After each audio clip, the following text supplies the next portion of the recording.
Guys, so we have the presentation for Lewis and Clark, The Journey West.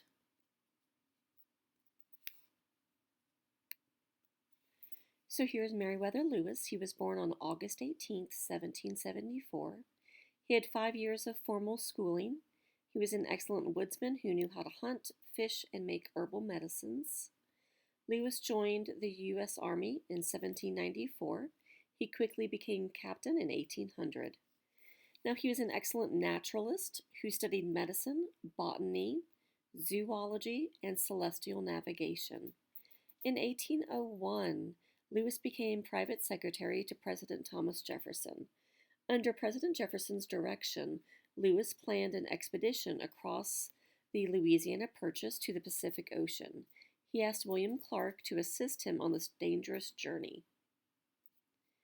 Here's William Clark. He was born on August 1st, 1770, in Virginia. Although he didn't have much formal schooling, his older brothers helped him with his studies. He was an experienced geographer, map maker, nature artist, and riverboat man. He was excellent at hunting, fishing, and trapping, tracking, camping, and land navigation. In 1792, he joined the U.S. Army and became an officer. While in the military, Lewis and Clark became friends. He retired from the military 4 years later to run his family's plantation, so Lewis asked Clark to join him as co-commander on the expedition. President Thomas Jefferson became the third president of the United States in 1801. Since Jefferson knew the Lewis family for many years, he asked Meriwether to be his private secretary. In 1803, Jefferson purchased for $15 million a large piece of unexplored land from the French called the Louisiana Territory. This was roughly 3 cents an acre.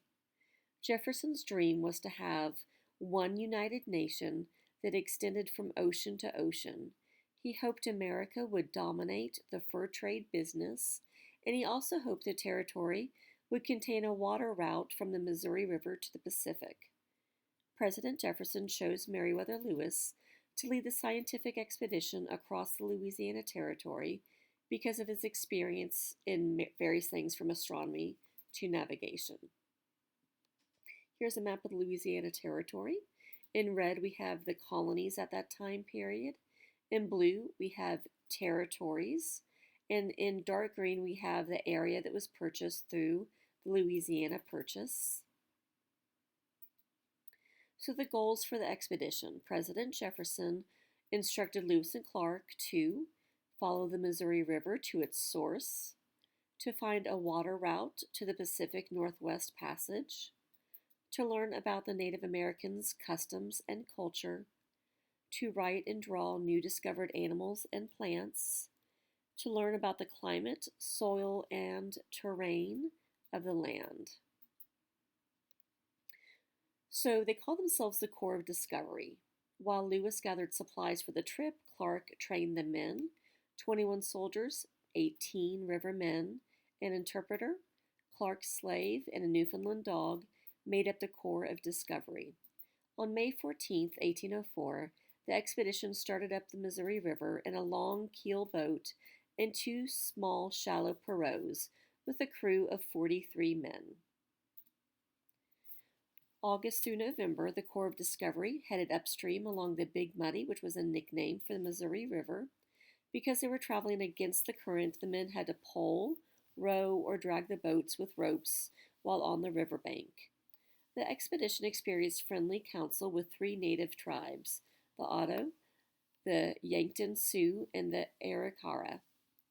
The Corps discovered many strange animals along the journey.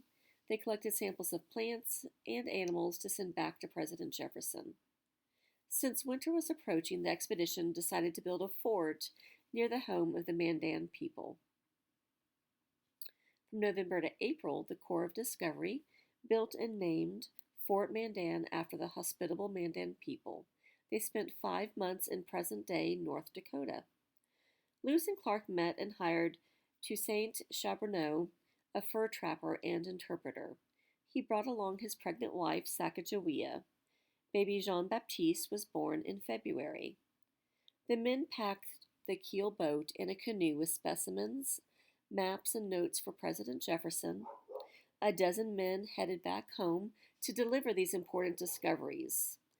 The remaining crew continued west upriver on the Missouri in two pirogues and six dugout canoes. From April to June, the expedition reached the mouth of the Yellowstone River. Now they had some challenging times. Lewis was bitten by a or almost bitten by a rattlesnake. He was also charged by wild animals. Charbonneau capsized or turned over the boat, but Sacagawea was able to save most of the items, and a sandstorm hit the camp. So they came to a decision point on June 3rd, 1805. The expedition came to a large fork in the river. They had to make a decision. The soldiers wanted to take the North Fork because it seemed muddy like the Missouri River, unlike the South Fork's water, which was clear. Lewis and Clark scouted both forks and discovered the South Fork led to the Great Falls. The North Fork River was named the Marias after Lewis's cousin. The Great Falls. On June 13th, 1805, they found the grandest sight I ever beheld. The Great Falls, which was 18 miles long and made up of 5 waterfalls. It took the expedition 1 month to portage around the falls. Portage means to carry boats and supplies over land until water could be reached for travel. From July to November, as they continued to travel on the Missouri River, they came upon the 3 forks of Missouri. They named the rivers Jefferson, Gallatin, and Madison. The mighty Rockies lay ahead. They also discovered the source of the Missouri River. Now they knew that the Northwest Passage did not exist. There was no more river to travel on, and horses would be needed. It was imperative that the Corps find the Shoshone tribe so they could trade for horses. These horses were needed for traveling over the Rockies. Sacagawea reunited with her Shoshone family and discovered her brother was chief. They finally made it over the mountains and entered the Clearwater River Valley. Here they met the Nez Perce Indians, who taught them how to make burn-out canoes. So, ocean in view and the journey home. In November 1805, the Corps of Discovery finally reached the Pacific Ocean. The Corps built a winter fort called Fort Clatsop in honor of the friendly Clatsop people. They traded frequently with the Chinook and Clatsop Indians. After 4 wet months of rain, the Corps headed home on March 23, 1806. They traveled upriver on the Columbia, met and stayed with the Walla Walla people, and picked up their horses from the Nez Perce. In July, Lewis and Clark went in different directions to explore. Clark followed the Yellowstone River, while Lewis continued on the Missouri River and explored the Marias. They finally arrived back home on to St.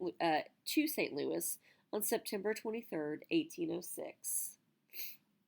So after the journey, Lewis and Clark gathered information on 178 new kinds of plants, 122 kinds of animals, and more than 40 Indian tribes. Because of their expedition, trappers and later settlers started moving west. In early 1807, Meriwether Lewis became governor of the Louisiana Territory. He was not happy in his job. On October 11, 1809, he was found dead along a Tennessee road. His death remains a mystery. William Clark was appointed Brigadier General of the Louisiana Militia. He married on January 5, 1808, and eventually had 5 children. That's my dog Lola squeaking her toy in the background. In 1803, he was appointed governor of the Missouri Territory and the superintendent of Indian Affairs. He died in St. Louis later in 1838. Sacagawea sent her son to live with Clark. Clark made sure he was well educated. It is unknown when Sacagawea died. Some people think 1884, while others think she died of an illness in 1812. York, Clark's slave, was eventually freed, and he started a freight hauling business in Kentucky. So that's it. Make sure you finish up your notes and take good notes to turn in. Well done.